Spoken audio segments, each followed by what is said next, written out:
Like, who wins that throw in between Aidan O'Shea and Jared Running Burns? from their own 45s.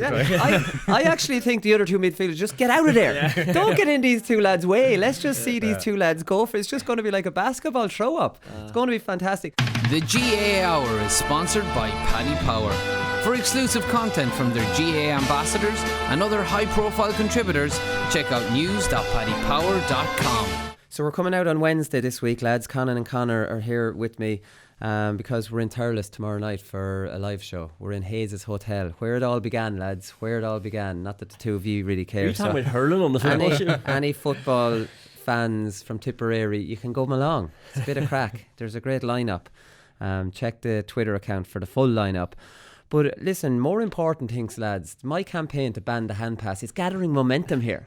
Like, this has really touched a nerve of football fans right throughout the country. They hate it just as much as I do. It's 90% agreement with me, which people find really hard to do. The amount of people have to qualify it by saying, oh, for God's sake, for the first time I actually agree with you.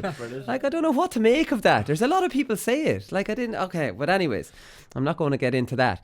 But it's true. And if it was banned, we'd see more goal chances. Now, there's obviously the case where you're running in along the sideline, there's no goal chance on, and in that scenario, a fist pass is probably a good option to take. Now, my argument for that is a lot of them are thrown over. Definitely the ones from a tight angle. It's easier just to go with kind of two hands and get it over, and it's very rarely pulled. I think the game can do without this. It can do without this hand pass point. I don't see what value there is. There used to be a hand pass goal. They got rid of that because it was an eyesore, let's be honest. What surprised me is that a lot of people are coming back trying to include the palmed goal, where it's hand passed across and it's palmed down. Lots of replies to me. I have no problem with that at all. I wouldn't have the same issue with that.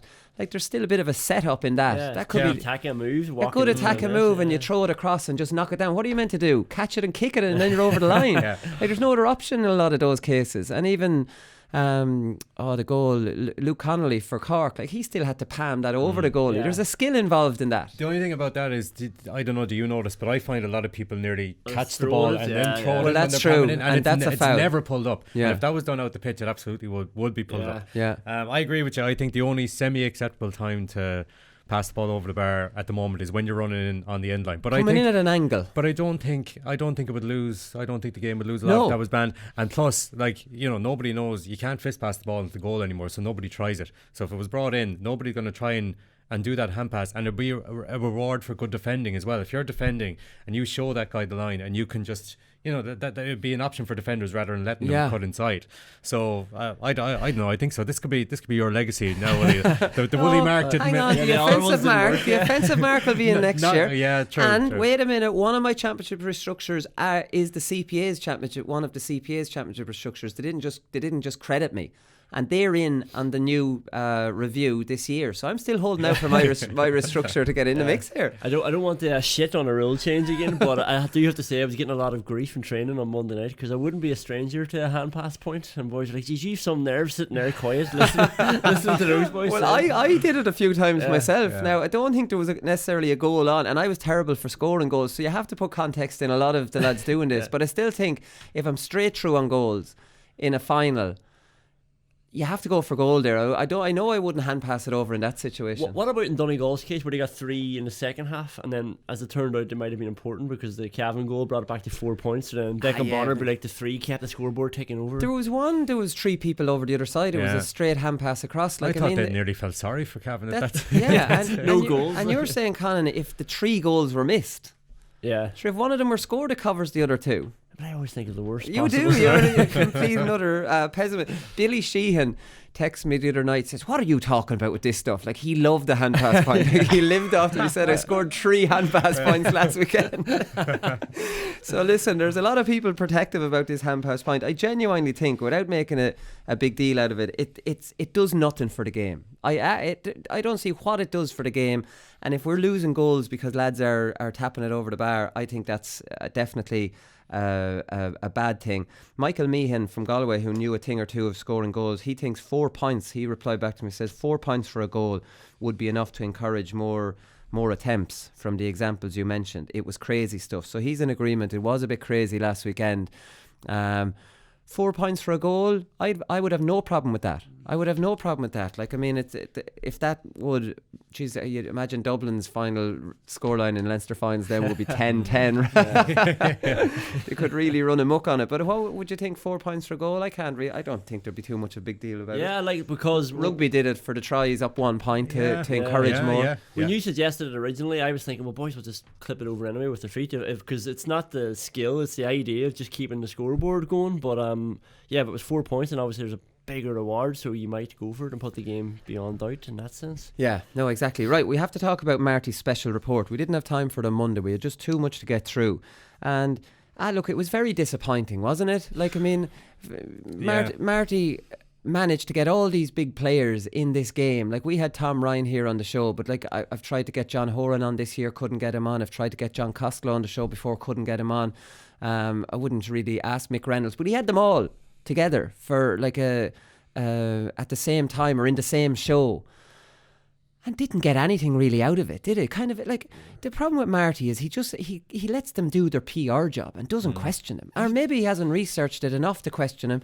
But there was some parts of this just wasn't good enough. He does the PR job for them. Yeah, sometimes. Like, it actually is. It's a worse skill. Sometimes I'm guilty of it myself. You answer the question that you're asking somebody, and then he's sort of giving them a very soft out before they can even think about what he's saying. Well, the obvious one that was doing the rounds on Twitter, he said to John Costello, "Do you get annoyed when there's criticism of how much money Dublin get? Is it begrudgery? Is your reaction to say, well, lads, ye get your house in order. We've done it." Yes. That was his question to John Costello. Yeah. No, again, I'll take that one, Marty. I keep saying I've no problem with John Costello. John Costello's priority is Dublin. Like, John Costello can come on and he can completely fight for Dublin's corner. He can tell a lie or two or deflect or whatever. That's fine with me. I respect John Costello in a way for fighting his corner for his county. His problem isn't the rest of the counties in Leinster. Yeah. His problem is participation, it's facilities, and it's the Dublin team winning.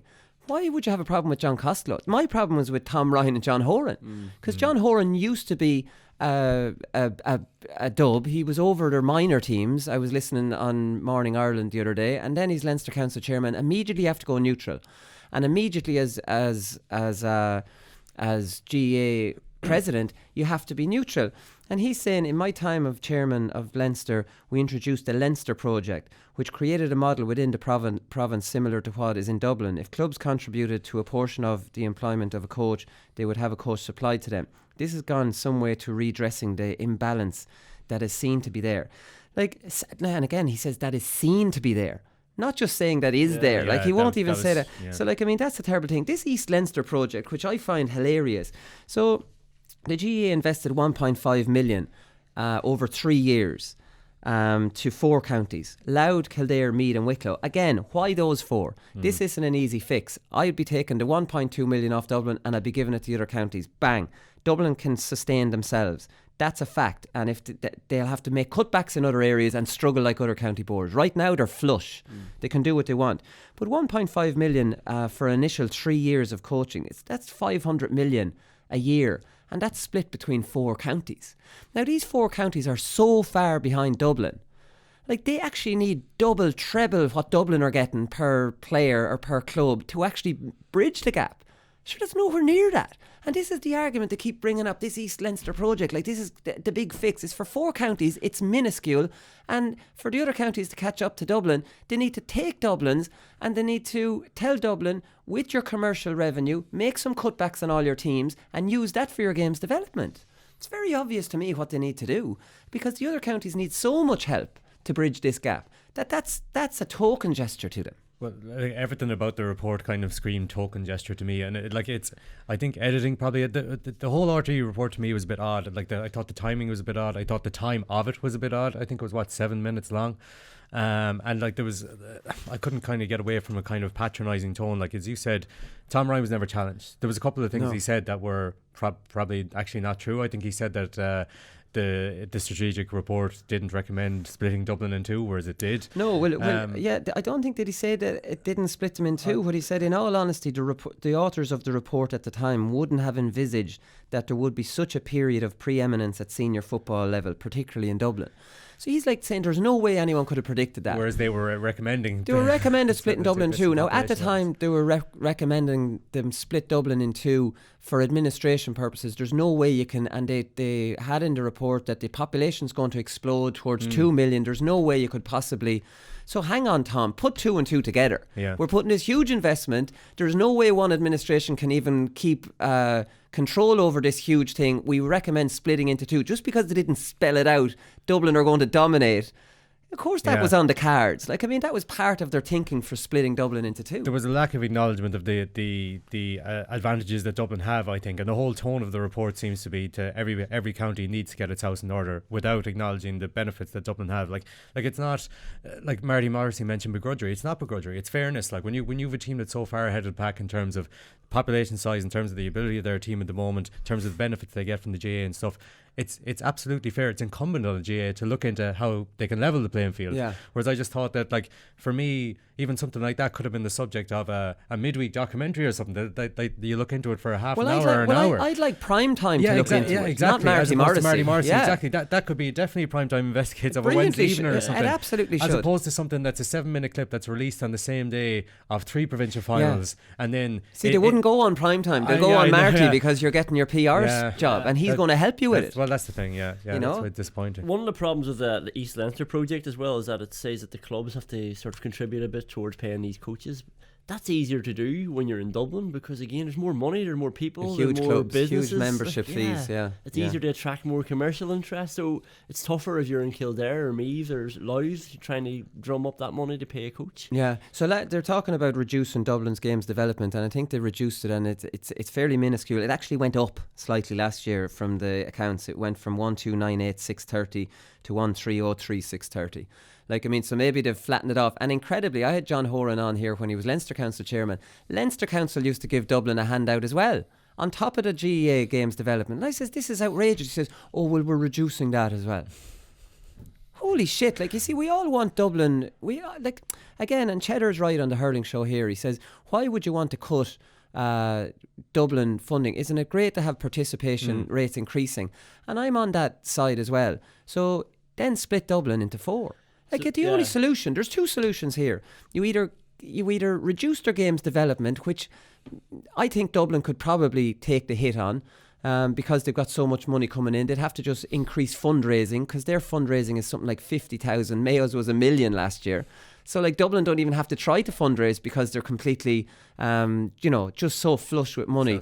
They've they've minimal travel expenses, which is the huge crippling payout for most county boards down the country. The majority, I'd say all of their players are in Dublin, so there'd be minuscule. I'm not sure that Laois players even get travel expenses when you're coming within the county. That's how miserable it was.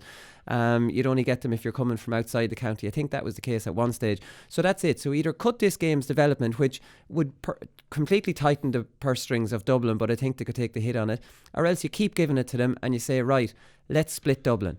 And, like, there has to be a solution here, because this thing of you see the people on I don't know why I'm even mentioning Twitter, because it's just a toxic cesspit, and they're trying to compare it to Kerry and the amount of money Kerry get from Kerry Group, and it's so dumb. That's a sponsor. Yeah. There's not one person I've ever seen complain about Dublin's 1.46. They're just lucky to have it, but that's their good luck. This is central funding. This is money from the actual organisation, the GAA. Yeah. You're not comparing the like with like at all. But I do think, like as Cheddar says, I think the GAA were right to pump that money in, and I think they are right to keep doing it, because there's too many people here. Like, and their primary goal is to have the GAA as the number 1 sport in the country. So where the population is, they have to invest, I think. Then it does bring up a separate question: do you split Dublin, or do you start pulling all the sponsorship? Because you said it's luck. It is luck that Dublin have AIG as their main sponsor. Like, that's luck. Leitrim can't do that. I don't know, Leitrim people hate being used as a comparison, but they can't attract AIG just because of who they are and where they are. Yeah. So, like, that should be pulled and then split between everybody. Yeah, well, that's another solution as well, and that's definitely something. But see, would Dublin have the same motivation to have 16 sponsors, knowing that they're going to be all gone? Yeah. Do you know what I mean? But that solves the finance issue. It doesn't necessarily solve the population issue. So when you're on about splitting in 4, Leitrim could get, an equal share of the take of that Dublin do, but they still will only have the exact same population. Lads, it's not necessarily going to help. Eventually this is going to happen. Eventually it's going to happen. It's just going to take a long time until Dublin get bored of winning. Like, seriously, what fun in them is going to be winning 20 out of 21 Leinster titles? It's just going to be now, I'd say the championship will have restructured by then, and maybe the provincials might be played away from the All-Ireland series. So, do you know what I mean? And maybe if Dublin don't prioritise it as much, it might actually improve, do you know? But definitely this thing where Mick Reynolds saying, I can see it improving. Well, how? Well, how are you backing that up? How long before they admit that it's not just cyclical? Do you know what I mean? I mean, yeah, 14 and 15 cyclical. Leinsters, 6 out of 8 All-Irelands, and there's no sign of that stopping any soon. I take the cyclical argument to a certain degree. Cyclical was in the amateur era. Of course, teams came and went. But Dublin are always going to be consistently at that level, and it's just at the moment it's a once-in-a-generation team that's going to come along to challenge them. But Dublin, if they continue to get the advantages they are, will likely remain at that level because they've got their house in order to such a degree, and they deserve credit for that, and that's been taken away from because there's such an argument of funding and like other counties needed to get their house in order. It's probably not acknowledged how much Dublin have got their house in order. And they have, yeah. But I don't like the way now that the idea is that the problem is that other counties need to up the level. So of course. The problem is Dublin here, right? The problem is Dublin and how good they're after getting because of the help they're after getting. Don't try to deflect and say the problem is with the other counties because they need to step up. That's bullshit. You know what I mean? You get your house in order, lads. But that's and imagine Marty feeding that to John Costello. It's just sick. As if people aren't working hard all over the country. And they're doing their very best with minimal resources. Eamon Callaghan, ex-Kildare player, very good player, he tweeted, we're probably at the stage now where teams should boycott the Leinster Championship. It's a joke. County boards are as much to blame as the GAA for allowing this to happen. I would be all on for a strike next year, and the other counties in Leinster say that this isn't a level playing field. It's a complete turkey shoot. It's a waste of our time. Put us straight into the qualifiers. Where's the answer then? What would happen then? That's all they know. That's extreme, right? But I'm all for extremities because playing politics with these people doesn't work. You saw that report. They're barely acknowledging that there's a problem, and they're trying to say that they're fixing it, and they're not. They're just not. So, I mean, what do you do with officials that are saying things like this? You hit them where it hurts, and you embarrass them by saying, "Here." Now, having said that, all county teams might agree to do this. All county reps. All county reps, or what do you call them, delegates to the Leinster Council would never vote for it because they're under the control. So it's very hard to change these type of things. This would, you know what I mean? And it just needs to be a strike, and actually don't need the delegates at all, right? So that's it. Anyways, we'll move on from that because there's a quite funny altercation happened between Andy McEntee and a man called Jimmy Gagan, who's a local reporter for the Meath Chronicle. Now, the Meath Chronicle are very upset about this, and Meath have released a statement saying they're investigating this, right? So, Andy McEntee. Now, listen, I'm a reporter myself, and I ask the questions, and I should be on Jimmy's side, but I think Jimmy kind of maybe went, I don't know, there's a time and a place to ask a stupid question like this. Now, Andy McEntee was livid. We saw him on RTE, and he'd be a thick sort of a man anyways, a proud Meath man, and they were humiliated, right? So here's all the context of it. And then he's done his media or whatever, and then Jimmy comes up to him and asks him, will the players be lining out for the County Hurling Championships this weekend? Now, come on, I would be like, Jesus Christ, they're out in the qualifiers the week after that. For me, they're not going to be, is the quiet answer. So so Andy was livid. He says, are you fucking mad? What sort of fucking question is that to ask me? Right? So he said that before it moved off into a TV interview. Right, so that didn't end there, right? So then Jimmy Gagan headed off towards the team bus to catch up players before they get on the bus. Often been down there, Jimmy, in Croke Park. I hang around the bus. Got Stephen Rochford there last year. We hid in around the back of the bus. But anyways, that's all the game that's played down there. Journalists will be waiting around the bus and hoping to get a player as they go on. And he started asking them about the match, and McEntee saw him and he says, I'll take the fucking head off you if I see you near the fucking dressing room again, he shouted at Gagan. Now this is allegedly, apparently it's on recording. So look, lads, I don't know what to make of this.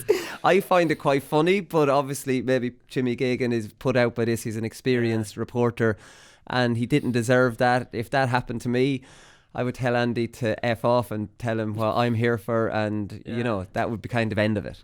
Yeah, and Jimmy is a local reporter. Local reporters seem to always get it in the neck most. They do. They get underplayed. And in my time playing, the local journalist gets way more of a hard time for being critical. So his concern, his readership is obviously the club players and Meath, so I can see why he would ask that question. Maybe a bad time and maybe fueling a bit of fire there, but I just see him as a reporter just doing his job and asking a very so we tough should be on Jimmy's side, right? I don't know why I'm not fully. Maybe the bit on the bus, or like in front of the bus where he says, "I'll take the effing head off you." Like he'd already effed him out of it. Did he need to do it again? Oh no, he didn't need to do it again. But I still find that quite funny. I know. It's funny in the report that it says shaken but undeterred, or reporter made his way. That was in the Meath Chronicle. Shaken but undeterred. So look, I don't know what to say about that. It's going to be investigated. Maybe Andy McEntee will have to apologise, and all of a sudden Jimmy's feelings will all of a sudden be okay because an apology came. I always find these apologies, like, I mean, Christ almighty, it's like I tell Mannix regularly now, he's 2, apologise, say sorry. That's how you teach children how to behave. Like to tell an adult, I don't want to tell an adult to apologise and for the other adult to go, oh well, that's okay then. Like, this isn't the real world, and you see it all the time. If someone says something that's not PC, they're told to apologise, and all the PC people are all just satisfied then. But did he mean it? Then it wasn't very sincere. Then he said, I apologise if you were offended. If I caused offence. Oh well, I love those ones. Sorry you're annoyed. That's the only way to deal with it though.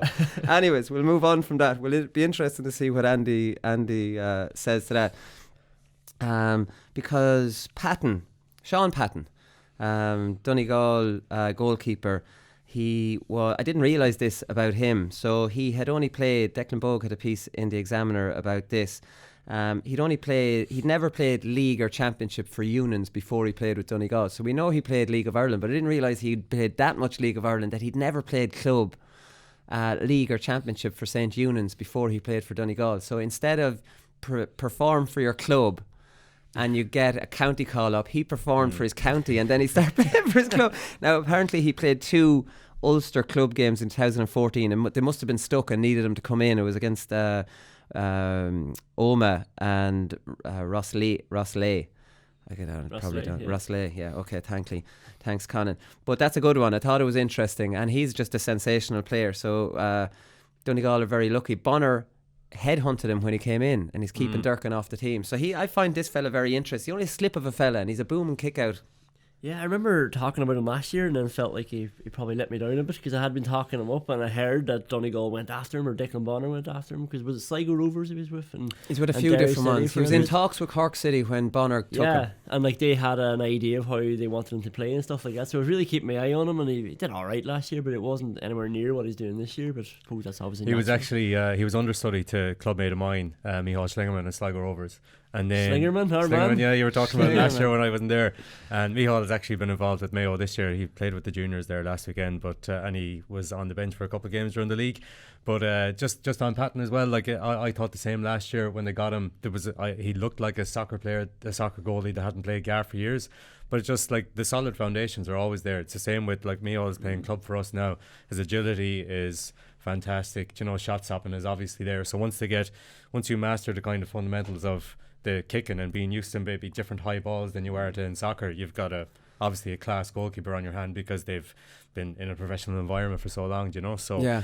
Donegal really burned the fruits. I didn't think last year. Didn't think he had the kickouts in him. That he has the long ones. The only thing is both Tyrone and Cavan both went man to man on his kickouts, which is clearly a mistake because they're changing it up game on game. So there's a lad running for that kickout and he's a decoy runner.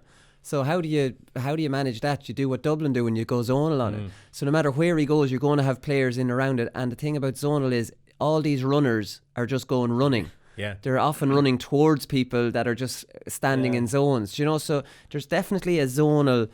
If you're looking at playing Donegal next, you would have to go zonal on Patton's kickouts because their movement's so good and they're isolating people. They're getting people out of areas and they're trying to hit people they want to hit. How do you put manners on that? You have to go zonal, right? But some of those kicks I thought were like even over. I thought Cavan had 10 up at one stage where it was 3, 3 and 4. Well, you're wise to that now. Like, I mean, you can't mark it. You have to be watching. You have to be marking behind if you're around the midfield area. But Dublin are wise to all this. They've been caught in 2014 with those long kickouts from Durkin and the fisted on. Like they're covering most of these tactics, But I do think that the next team that plays Donegal, if they don't go zonal, tactically it'll be a mistake. Is that fair enough? Without getting too tactical on the top of the show. Because he has that sort of. He's just looking for someone to open up, and they'll pick him out. Yeah, and they're moving out of areas. So, Diarmuid Connolly, lads. So he's going back to Boston. So we were joking recently about the Connolly, about the Connolly situation. And I just thought it was interesting that he's going back to Donegal, Boston, and I want to take credit for this transfer, lads, because I gave my man in Donegal, Boston, Connolly's number last year, so I can come clean on that. As if there wasn't a reason for Dublin fans to hate you. Yeah, well, it's not really. But don't twist it like that now, or I'll be lynched. But I definitely did. I knew Connolly wasn't around, and I gave my man, who's still over them, who's a good friend of mine. I won't say his name. I says, here, just try Connolly, and the next minute I get a text a week later, he's coming. Now I had to keep my hat on that because I didn't. He told me not to say anything. So imagine how frustrating it was me not being able to say on the show here, Connolly's going. I said, I know you. In unrelated news, I'm also going to Boston for the summer. Right, okay. I was half wondering, where are you going to Boston there? But anyways, I was reading this thing in The Independent, and it's actually interesting how he's still big news, right? It's like he has played. Dublin have played 40 matches in the last 2.5 years, and Connolly has only featured in 7 of them. He's only played 203 minutes, and he's only scored 4 points in the last 40 matches. The last full match season he played, and full match was 2016, and he won an All-Star. When is he going to stop being news? He's been gone for that long. You know what I mean? It's not like he's gone to Boston again. That's grand. He's going to see he's such an enigma. But is he even an enigma? Like, I don't think he looks for that. Like, I think he's just become this thing. I don't know why. I think his things he does in the field can be oversold at times. He's got a lot of class about him. He wouldn't have done as good of things as Kieran MacDonald, for example. And like, I don't know. I just think that it's overdone with him.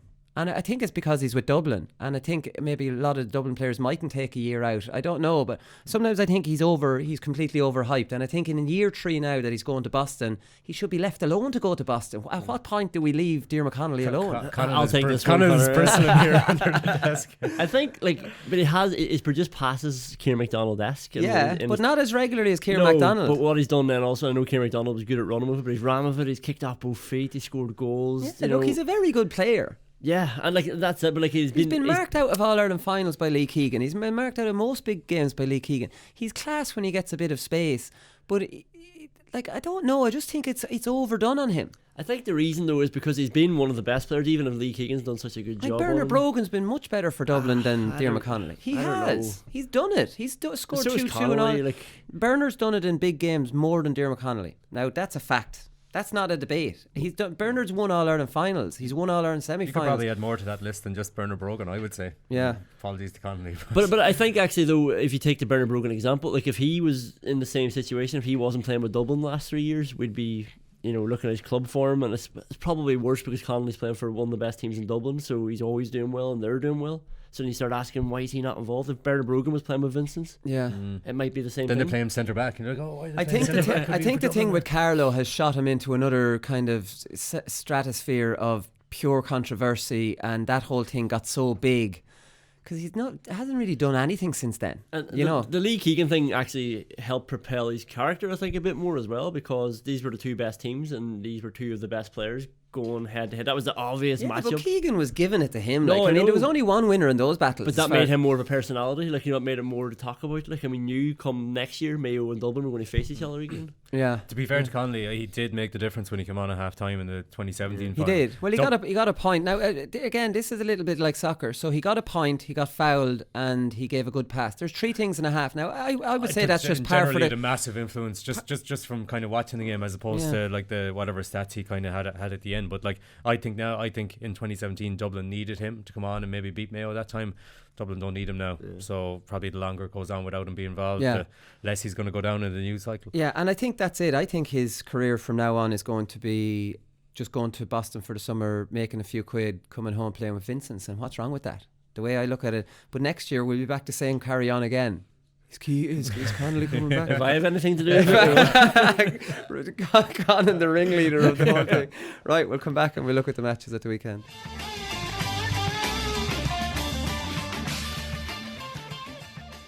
So the big news today, lads, we're going to concentrate on Mayo Armagh here because let's be honest, I produced a show under two teams I love to talk about. They're two interesting teams. They really are. The big news coming out of Mayo is that Diarmuid O'Connor looks like he's out for the rest of the year, which is a huge blow for Mayo on the back of Rowan. So you'd imagine Diarmuid O'Connor it's not like you'd imagine, he did go in midfield with Aidan O'Shea. At least that's the way the team was picked, Conor. We only saw highlights. The good news for Mayo on the injury front is Vaughan is back, Seamus O'Shea is back. Now they've been out for a long time, Vaughan since the league final, Seamus O'Shea even longer, but they might be forced their hand to bring one of the two of them into midfield. Jar Cafferty's back as well, so whenever they get some good news. Cillian O'Connor, what's going on with him is another question, but let's stick to this midfield issue with Mayo first. Yeah, it's just unfortunate for Diarmuid as well, to be honest. His first year as captain Mayo to a league title, and then fractured his eye socket, or had a problem with his eye socket before the New York game. Came back, it was only okay against Roscommon, decent against Down then, and then just fractured his wrist then in training. So like he just hasn't got a run of it at all, you know. And like I thought that this is going to be a big year for Diarmuid O'Connor as a midfielder. I think he plays there for his club. I think the open spaces kind of suit him more than when he can sometimes get marked out of a game when he's playing wing forward. And yeah, it's just, so for a start, it's just a pity for him. As for the midfield, like midfield has always been Mayo's like strongest kind of area of the pitch, and we've just been decimated altogether. So like the last day, Mikey Murray, guy from Ballina, came in. He was called in at the end of the league.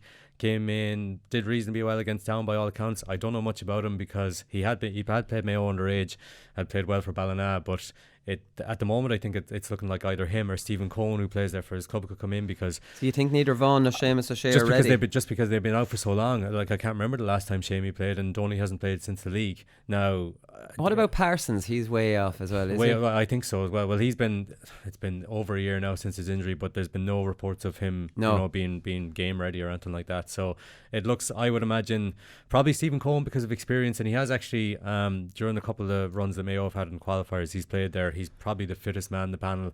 Not a great fielder by all accounts, but he can probably do a job there the next day. But it's like, as for like whatever about Armagh, or if we get through Armagh, who we're going to face next, but doesn't really bode well for our chances of kind of going beyond the Super 8s if we get there. Yeah, because I don't think Grimley's an unbelievable fielder either, so Cohen could come on and just mark Grimley. You know what I mean? Let Aidan O'Shea mark Gerald O'Byrne. What a matchup. The whole thing, the throw-in is going to be such a big deal, isn't it? Like, who wins that throw-in between Aidan O'Shea and Gerald O'Byrne? Running from their own 45s. Yeah, I actually think the other two midfielders just get out of there. Don't get in these two lads' way. Let's just see these two lads go for it. It's just going to be like a basketball throw-up. It's going to be fantastic. But I suppose the big tactical question here is, are Mayo going to go man for man in their half-back line like they did against Roscommon? Because tactically that is going to be a mistake against Armagh, because we know Armagh's main strength is that full forward line. It's Jamie Clark, it's Rian O'Neill, and it's Andrew Murnan. Andrew Murnan went off early the last day. Stephen brought Grugan on for yeah, but like, I mean, I think this is actually a game for Grugan to maybe, because if Mayo are not leaving extra men back, Grugan could play that playmaking role. Grugan struggles in these tight defensive games, like he does, because he's not physically strong, and he's a smart player that sees a pass, and both those quality and weakness are exposed in those systems. Yeah, I would have been looking at playing him 11 anyway, because I like Murnan too much as well, and with that full forward line that you mentioned, you just get so much out of them. There's so many different types of players in there, and if you have Nugent and Jamar Hall doing the work, and Grugan sitting on the 45, and one of Rian O'Neill and Jamie Clark coming out to help him, it's just such a lovely balance. Yeah. Like, I do think it's a game for Grugan. But do you see Mayo not being as kind of, obviously I don't want to say naive, because that's Mayo's philosophy. Mm-hmm. Do you see them maybe changing it against Armagh tactically? No. Maybe Boyle might hold that middle a little bit he more. Held a little bit against Down, yeah, but you're not going to see like Lee Keegan and Paddy. You won't see a full. They'll follow their men. They're absolutely going to be following their men, and then I suppose I think it'll be dependent on what happens in the Armagh full forward line as well. Might get to that, but I'd imagine that the Rian O'Neill and Jamie Clark will be picked up by Chris Bard and Brendan Harrison. Yeah. And then it depends on how free Keith Higgins might be, because Keith Higgins as a man marker, he doesn't do it as often anymore, and I don't think it suits him to do it as often anymore. I'd like, if there was any free man kind of back there, I'd nearly prefer it to be him, because as well as kind of sweeping up, he can like, he still has the pace to kind of burst forward. But I think against Roscommon, I thought Mayo were ridiculously open, and we played into Roscommon's hands. Michael Plunkett had played there. It was his first championship game starting centre back, and I think that's the reason why Colm Boyle came back in. Right. So I would like to think that between whether it's Keith Higgins being freed up some way in the full back line or Colm Boyle holding, but it will only be, I mean, that'll be it. It'll be one person maybe kind of man in the 40. Yeah. And that'll be like Mayo aren't going to suddenly get loads of men back into that area. We don't know how, really, to be honest. And at this stage, it's Horan's philosophy, it's Mayo's philosophy. I wouldn't nearly like to see them do it either. No, you see, that's the thing. But like, I mean, what do Armagh then will say? Right, we're predicting that's what the role Boyle will play. So what would you do? Would you put Rian O'Neill out centre forward, which means Boyle can't drop? You know, you have to do Stephen Campbell go in centre forward on Boyle to make sure Boyle has to. You have to mark those two. You know, and Keith Higgins is going to, if they play Murnan, Clark and Rian O'Neill in a full forward line, one of them has to mark Higgins. And you don't want any of those three marking Higgins, because Higgins is going to take off and drag you out. At least Harrison and Barrett will go straight. Now Harrison likes to wander a little bit, but not too much. So I was thinking one of the three, Clark, Rian O'Neill, Andrew Murnan, should play in the half forward, at centre half forward. Murnan doesn't really play there, so I'm thinking play Rian O'Neill at 11, play Jamie Clark and play Murnan inside. Murnan and Clark will pair off against Harrison and Barrett. Then play Nugent in for Higgins to pick him up, who'll work. Do you know what I mean? And Mark Nugent. So there's two, you know, I know forwards can't dictate who marks who, but you wouldn't know. Maybe Mayo might not have thought that this was going to happen, you know, that Higgins wasn't going to be marking one of these three lads. Yeah, I know we have this conversation all the time about letting them off or not, but will Mayo want Higgins marking one of those guys? Because they're such a threat. Like, you know, if he's on Murnan, are they going to want Higgins bombing off down the pitch and leaving Murnan on his own? Yeah, he won't be on Murnan now, because I'd say Harrison will mark. Well, he would. No, I don't think he'd mark Murnan, would he? It's hard to know, actually, because there's two big men in there, you know, so it's hard to know what he'd do. I think they will. I think all these tactics now are designed. Higgins goes forward and he messes his man's game up. I think they'll mix it. I think if Rian O'Neill stayed inside, I think the idea would be that Brendan Harrison is probably our go-to man marker. I'd say that the idea is that if Rian O'Neill plays inside, that Brendan Harrison picks him up, and if Jamie Clark starts inside, that Chris Barrett picks him up. I'd say if Rian O'Neill eventually wanders up, and this might be very threatening for Mayo, and this might mess up their plans completely, but if he was to wander out, it's not as if Brendan Harrison is go out to centre back and mark him out there. He'll mark whoever's going inside, and he'll rely on whether it's Keith Higgins coming up or Colm Boyle sitting deep to actually have to pick him up there. So I hadn't actually considered that as a factor, and I know I'm kind of worried about what Rian O'Neill might do coming out to the 40. He's brilliant at going out to 40, and he gives these bullets of passes in. So I think they'll mix. I think McEntee is a brave manager, and he's definitely an unpredictable manager, and I think they will do something, especially with Boyle 6, because Boyle can be got at as a 6. He's not. He's an inspirational player, but he's not a good marker, right? So it's immediately if say they put Rian O'Neill at 11. What are Mayo going to do about that? Are they going to put Boyle in the corner and put Higgins out and Rian O'Neill? Then Boyle's not going to be very comfortable in the corner. Now Armagh have an up on them. So I definitely think they'll mix it up. And you're worried, I can see that. Yeah. And that's the beauty of having four dangerous forwards, isn't it? Yes. And Jamie Clark could always play in front of the two big men, and then they could get in diagonal balls into the two, Rian and Murnan. Armagh have a lot of ways of hurting you. Like, there's no doubt about that. They're coming off a brilliant win. Now, I still think Mayo will beat Armagh. I think they'll bully them around the middle third of the field, and I think they'll get their way with them, and they'll run up. I think Armagh aren't great at the back. They don't have a brilliant defence. Morgan's out. He hit one of these things on his ankle the last day out in the field against Down, so it doesn't look good for him. He's their best man marker. I don't know if Cavan are running up the big scores against Armagh. You know, Jamar Hall works hard, but he's not getting back ahead of the ball and waiting or anything. You know what I mean? He's just working. And you'll have Nugent doing a bit of work as well. If I was picking a team, Nugent would be on Higgins just to take care of him. I think Mayo's defence is much better than Armagh's defence, and I think Armagh's forward line slightly maybe better than Mayo's, but not a huge amount in it. Yeah, but I think the setups will suit Mayo, because from all accounts Brendan Doherty was the sweeper the last day against Monaghan, and Monaghan gave them that option for the number 6 to just sit in front of the full back line, and they probably needed that, because like Armagh can be a bit loose in the back line. So Mayo, who will obviously go up traditional 15 on 15, those boys are going to have to stand up and be counted for, and I think it might just be a bit a bit loose for them. Yeah, Hayden Forker lined out cornerback. Now I'm just going off team sheets, but like, I mean, it was either him or Hughes. Maybe he's down on the team sheet as cornerback, but see, this is McEntee as well, and maybe I'm reading too much into it. But like, I mean, they'd play Fintan Kelly maybe corner forward, or they'll play some corner forward, or McEntee, and his job will be just to follow him, but give him something to think about going forward. And I love that kind of stuff. But against Mayo, they're going to need 6 defenders, because like, we know how Mayo line up. They had Armagh had 13 different scorers, I think, against Monaghan. I absolutely can't see that happening. I'd like to think that the Mayo forward line, and maybe not the Mayo forward line, but the Mayo runners from deep, and will keep the Armagh defence occupied, so that the Armagh defence don't have the opportunity to kind of come forward like they did the last day. But that's it. I think that the Mayo will still be reliant on, like, Lee Keegan kicked 3 points against Down. You mentioned the last day, his last point was a beauty. Paddy Durkin actually missed, I don't know, was it in the Sunday game highlights, but he missed 2 or 3 opportunities for scores earlier on. But he's a good head in him that, like, I don't think it'll get him down. He could easily score 3 points from play the next day as well. Aidan O'Shea is actually developing into with Matty Ruan gone as well, he's developing into a bit of a scoring threat from midfield as well.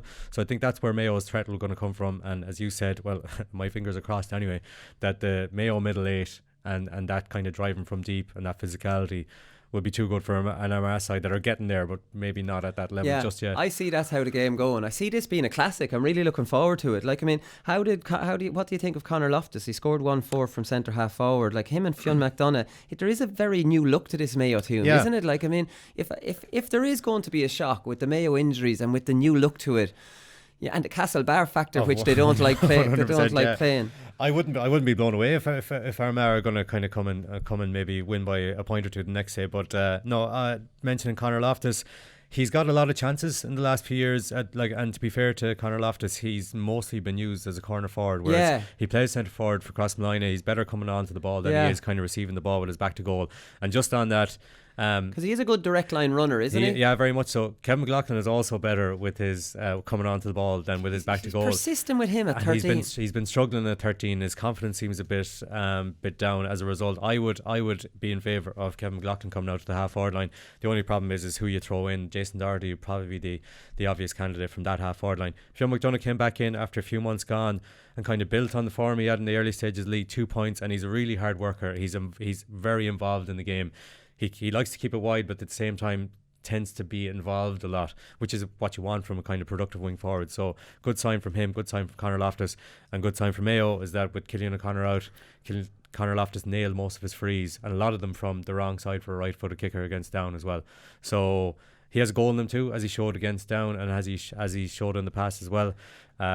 Got one that got us out of jail against Derry in Castlebar there a few years ago as well. So great goal that. Showed a bit of composure. Showed a bit of composure for his goal against Down as well. But so Killian O'Connor, then it's the right time to ask you about him. What's the story there? There was some talk about indiscipline, which James Horan denied and said that he's nearly there.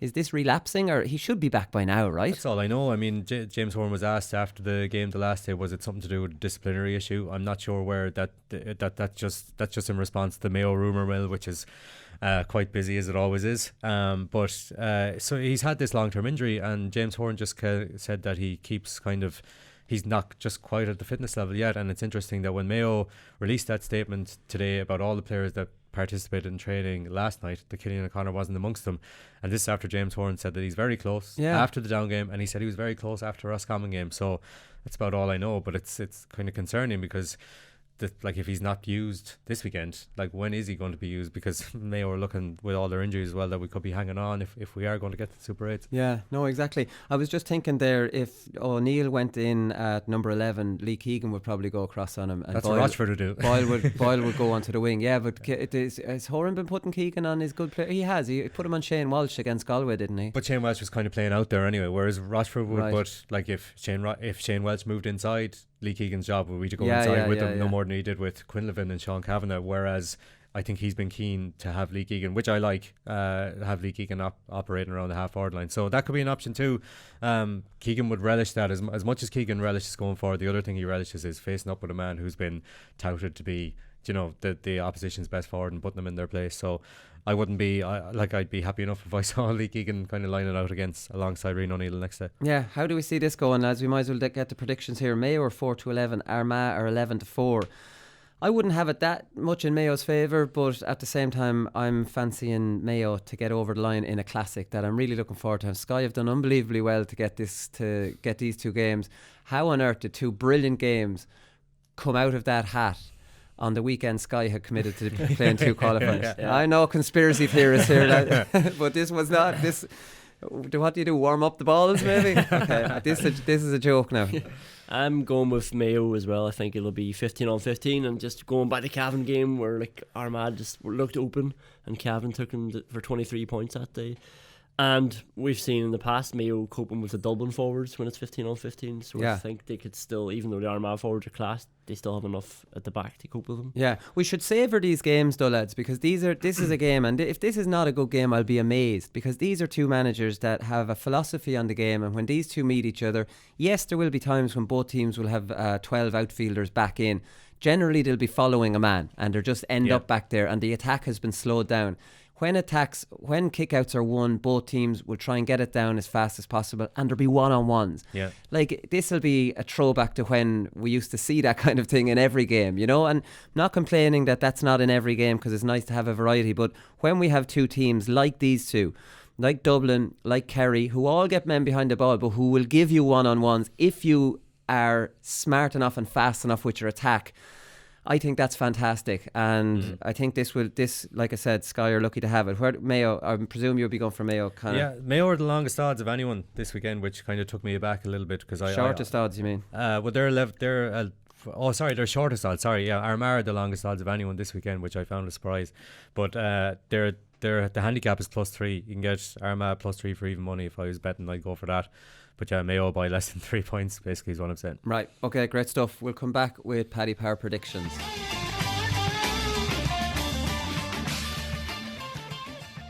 Paddy Power predictions, lads. We have 3 games left. Fantastic, really, isn't it? It's a nice time of the year, really, these 4 games on a Saturday evening, isn't it? So, like, I mean, it's just kind of heating up the football championship. You'd have to say all the provincials are over.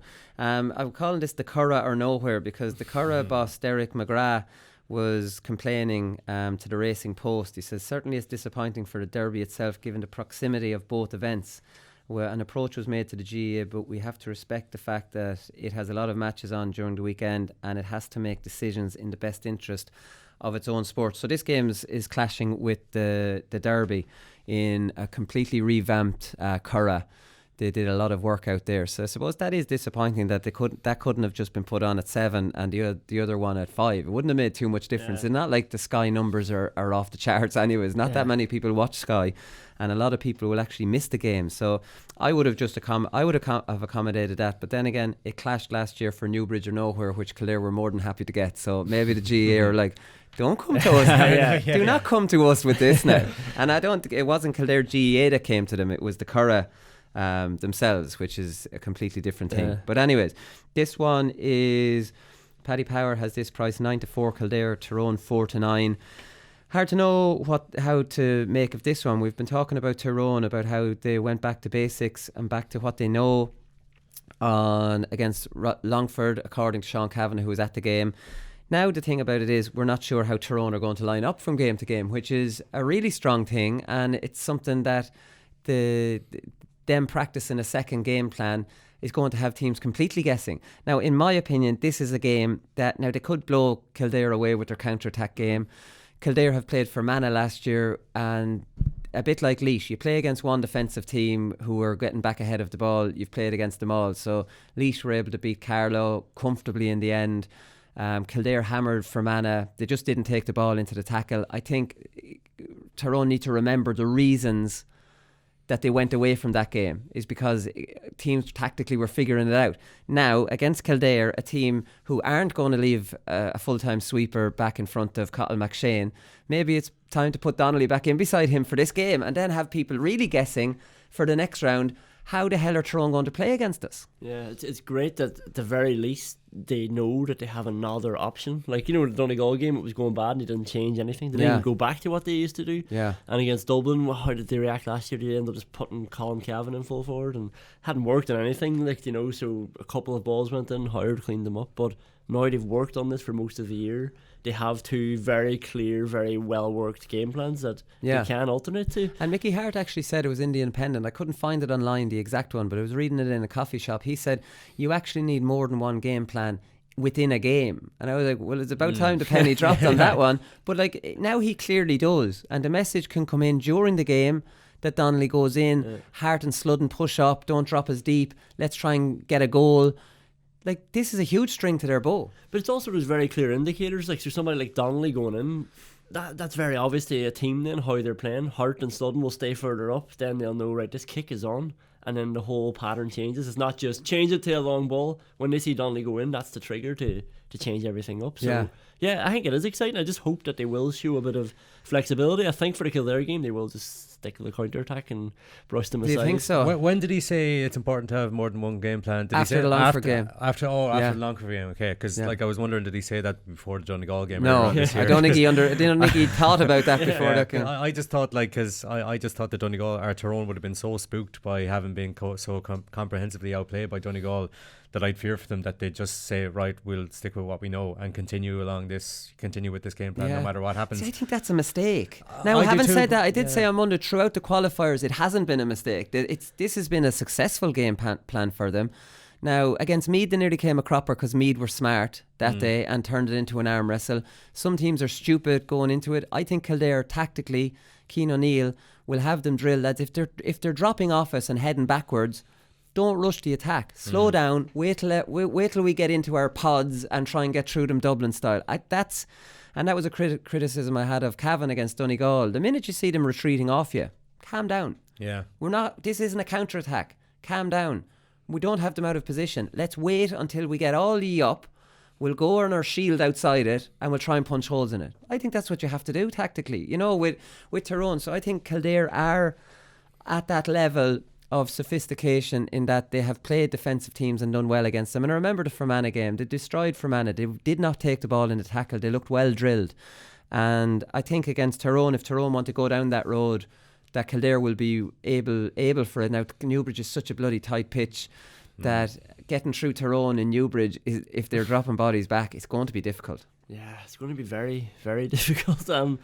I just remember the old Mickey Hart who used to surprise Kerry, ambush them with a new tactic, and it seems like now they've become very obsessed with focusing on themselves, which I always think is a good thing, but almost too much, because we praise Stephen Rochford all the time for taking each game as it comes and playing for that team. So I would like to see Mickey Hart sit down during the week and think about what will Kildare do at Newbridge and how can we adapt. The only problem with doing that is that I suppose you have to have a base philosophy as well, and if you're constantly mixing it up for every team that you're playing against, no, that's fair, well then you're kind of moving away from the style of play that you want to play in the first place. I think that happened with Mayo a lot, that Mayo under Rochford were brilliant in one-off games against big teams, but then we probably struggled against the lesser teams because it was up to us to kind of dictate it as opposed to mix up to kind of suit the opposition. Yeah. So that's the only thing. So that's what I think. That's why I think that Tyrone might just go back to what they know, especially against a team like Kildare. While it'll be hard to get through them, in a tight pitch like Newbridge. Kildare coming with a bit of momentum, and I would say that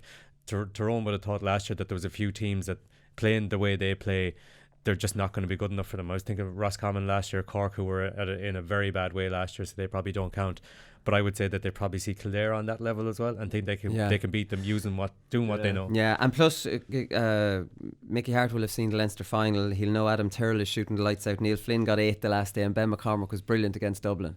Yeah. So I'd say we're fairly sure actually Tyrone are going to. Jimmy Hyland kicked 3 points. He came on for Healy and kicked 3 points. So he's been struggling to get a bit of form going, Jimmy Hyland, but he's a very good player. I'm not sure where he gets into that full forward line now with Flynn, McCormick. Maybe McCormick might go out number 11 if he's in there. But they've got a lot of attacking players in that forward line now, and they've a midfield with Conway and Feely who are a match for anybody.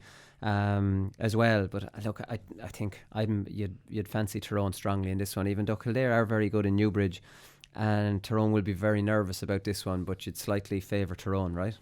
If Kildare were at the pitch they were at last year and they're not, I might fancy them to kind of pose a shock. If Kildare had Daniel Flynn and Paul Cribben, which is a bigger one, Like, I mean, they're two that can't. And if your man Flynn, the wing back, is gone as well, who's a very good attacking wing back. He's injured too. They're three huge players. You know what I mean? And Mulik seems to be out of it this year, and Conway has gone into midfield.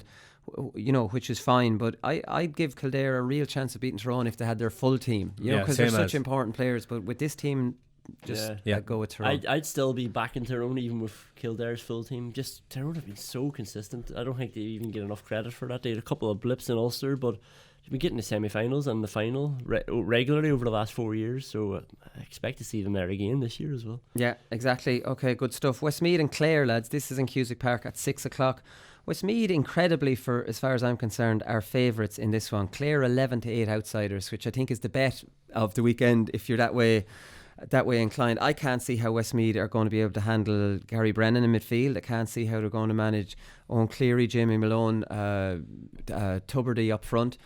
I think Clare are on a higher level to Westmeath, and just home advantage. Heslin's not even starting for Westmeath. I don't know what's going on with him. They say he's injured. His body language, John Heslin's body language is never brilliant. He's that kind of relaxed, style of player. But it's even worse than I've ever seen it this year. Like against Laois, he was walking around the field and it just looked like he came back late into the squad. I don't know. I was incredibly unimpressed with Westmeath against Laois that day. Oh God, they were a poor team. Poor team playing very, very old-fashioned tactics and couldn't even change out of them playing with a gale force wind. Like I wouldn't like, and they've been. I think they were unimpressive against Limerick at the weekend as well. Clare very impressive away to Leitrim. I see Clare just being too good for them. And what, against Laois, he just was drop bodies back and dropping everybody back except for two men isolated in the full forward line. No link man, no nothing. Running slow build up. They'll win the ball back. Instead of attacking at pace, they'll hand pass it backwards. Then Laois will be drifting back with the slow attack, and then they face Laois all back at the other end. And this was. Now Laois were no better. This was Laois, when Laois had the wind, they tried to move it down pretty fast. Westmeath never tried to move it down fast. Laois were so comfortable against. They allowed Laois dominate possession when they had a strong wind. They didn't even push out on them until the very late stages of the game. Now, unless they've learned from those mistakes and they've brought these tactics on, because we know their manager has been in with Rory Gallagher's backroom team. So that's his philosophy. Pascal Kellahan's their coach, and that wouldn't necessarily be his philosophy. But at the same time, coaches just come in and carry out what the manager wants. Do you know what I mean? Yeah. And we know that the modern game does end up with 13 behind the ball, but Westmeath end up with 30 men behind the ball all the time. Yeah. You know what I mean? You don't get those. You don't get those one-on-ones against them. And then you don't get the best out of Kieran Merton or Egan. Kieran Merton or Egan or Heslin, which is completely stupid because for me, Westmeath, I think they're strong. O'Toole is a good player. Egan's very, very good. You have Martin and you have Heslin. That's a match. That's a Division 2-4 if you want to leave them up front. And like that has to be done. You have to be getting the best out of them. Yeah. Well, I'm going to go with Clare in this because you've made a good case, Willie, against Westmeath, but also just Clare seem to sort of gotten themselves to this level. You're saying they're a level above Westmeath. I think they're very comfortable now being a level above a lot of these teams. Yeah. And I think their attack know that too. Like, you know, they're a razor sharp attack. Every time you see them, we only get to see a lot of the time just highlights on Sunday game. But it's just players who are burning defenders, and you don't get to see that a lot with other teams. There's a lot of good footballers around there. Jamie Malone is like Jamie Malone's a throwback to, you know, Michael Donlan coming late onto a play and bursting through and scoring goals. Like, he's scoring 1-2 regularly. He's just an exciting, brilliant player, and there's no hand passing over the bar with this fella. This fella's rattling the net if he gets in, and that's it. He's an exciting, brilliant player. Owen Cleary started as a number 13, now he's playing as a number 11, and he's shooting the lights out. A beautiful left foot on him. I think Clare are and they're obviously Brennan and O'Connor in midfield are incredibly strong. They've Gordon Kelly, who David Clifford said is the hardest lad he's marked. Yeah. Like, who's a dog of a cornerback now. Who's a centre back all the time, but he's pushed on in years, and now he's a dog of a cornerback. Like, they're very underrated still, Clare, even though they've been hanging around a long time. They've had the bad luck of always playing Kerry in a semi-final, and Kerry will wipe the floor with any Division 2 team. Wipe the floor with them if they want. So I wouldn't hold that against Clare, and they actually didn't wipe the floor with them this year in Ennis. They really brought it up. Clare really brought it up to Kerry actually in Ennis, as you said. But Clare have been a really good qualifier team. Like a couple of years ago, Clare could easily have beaten Mayo. That was the year that Mayo got to the All-Ireland final. That was a very good game down in They Ennis. beat Roscommon, I think, didn't they? After Roscommon lost the Connacht Yeah. final, they just about lost to Armagh. They last hammered year. Laois that year in that qualifier. In controversial circumstances. So like Clare really, as you said, they've reached the level and they're comfortable at that level. I don't know what Laois or Westmeath have done to deserve favouritism here, to be honest. It's the Dunn stores behind one goal and the apartments behind the other goal, and you don't know where you're shooting from. I'm going for Clare all day for this one. Yeah, okay, right. Laois Offaly, last one, lads. Laois are 4-9, Offaly 9-4. Offaly are very overpriced for me on this one. I see this as a 50-50 game because of the local derby, the huge rivalry between the two counties, and the fact that there's not a huge amount between the two of them on the field. I'd see Laois being slightly better than Offaly, but that slight advantage they have will be completely levelled off because it's a complete and utter local derby where the two counties would be huge rivals and there wouldn't be liked on the border, on the border towns. And for that reason, I think Laois are a very bad price and Offaly are a very good price. It'll be interesting to see. It was 12 to 15 points in the league. Laois used the long ball tactic when they had the wind in the second half. Remember that point or the goal from Evan O'Carroll that we were talking about? And Offaly going to give you them. Offaly are playing a traditional brand of football, and they have forwards that could easily hurt Laois. Like your man Horan from Kilmacud Crokes scored 1-1 the last day. He's a very good player. Anton O'Sullivan, centre half forward. You've Bernard Allen. You've Niall McNamee who's flying it inside. Laois will be very worried about Allen and Niall McNamee, and they get it into them. This will be a brilliant game at a lower level between two footballing teams. And the thing tactically with Laois is Laois know what they're coming up against Offaly, and Laois will use their kicking game because that's Laois. That's the game Sugru likes. It'll be interesting where they play Donny Kingston. He came back the last day. He was centre half forward. I'd have him back in full forward based on the team we're going to be playing, where you're not going to have like a sweeper doubling up too much. I'd have him in there with Evan O'Carroll. I won't even entertain the fact that they can't play together. And I'd have Colin Murphy playing out in front of the two of them. That's the way I would go with it. I'd go with Paul Kingston at centre forward. But it'll be interesting to see how they line up. But this will be a classic, lads. And I'm raging. I'm going to be watching Armagh Mayo on the telly because nobody on the podcast is going to want to hear about Laois Offaly. Isn't that terrible? That I'd really be looking forward to this game, and I have to watch the other one, even though it's not much to give out about. It's not a bad one to watch either. You're in charge, Willie. We can go to that game if you want, and we'll talk about it. It's really a local radio podcast. After you beat Derry in one big, I have to believe that you're going to beat Offaly and do something now with this opportunity you've been given.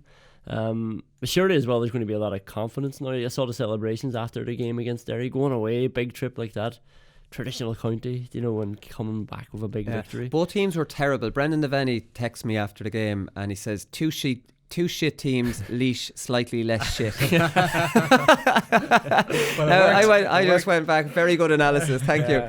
Well, I'm going to back them to be less shit than Offaly. None of you mentioned the Mahan factor here, John Mahan. You talk about confidence, talk about a man to instill confidence. But in he's the team, doing that with them. 100%. Yeah. Like I haven't seen much of Offaly, but everything I've heard about Offaly has been brilliant. And I don't know how much John Mahan has to do with it, but like he is some man, especially in his first year in charge of a team, to instill confidence. He's playing real traditional football. 9-4 looks a bit long for Offaly. Just this is in Port Laois, right? Yeah, I think Laois will shade it because it's in Port Laois, just about. But I agree. I think this be a great game. Yeah, I think Garrett Dillon will probably pick up Niall McEntee. He's been Laois's go-to man marker. I was saying on the podcast, Dennis Booth was taken off at half time the last day because he was on a yellow card, which was interesting. I'm not sure he could pick up McNamee, but I think that would be a mistake. You'd say Atroyd might pick up Bernard Allen in the corner. I hope he's improved from the clean Conlon gave him in Croke Park. So he's Laois's captain. He was only back from injury that day, so he'll have improved for that. I see midfield breaking even, 4 big men. And that's it. So there's going to be nothing in it. Both forward lines. This is a game both forward lines are just going to enjoy. It's going to be another good game. Be like Mayo and Armagh. So we're all going for Laois to sneak it. Going for Laois. Just yet. Well, one of them's going to be in round 4 of the qualifiers. Like that is a hell of a chance for them now. Yeah. Well, if Laois win this, they'll have gotten to the same stage as last year, which is 1 win away from the Super 8s. Which, like, I think for a team that Sucru took over in Division 4. they're two very good years, you know. And if Laois could get maybe Cork or Cavan, you'd say you'd give them a puncher's chance of maybe getting into the Super 8s, which I think could be poison chalice. But anyways, we won't worry about that. We have to get over Offaly first. We can't start looking ahead of this game. Can't give those Offaly lads any sort of blood. They'll sense the blood and they'll be out for it. Right, listen, that's all we've time for. We'll be back on Monday with a review show as usual, and we'll talk to you then.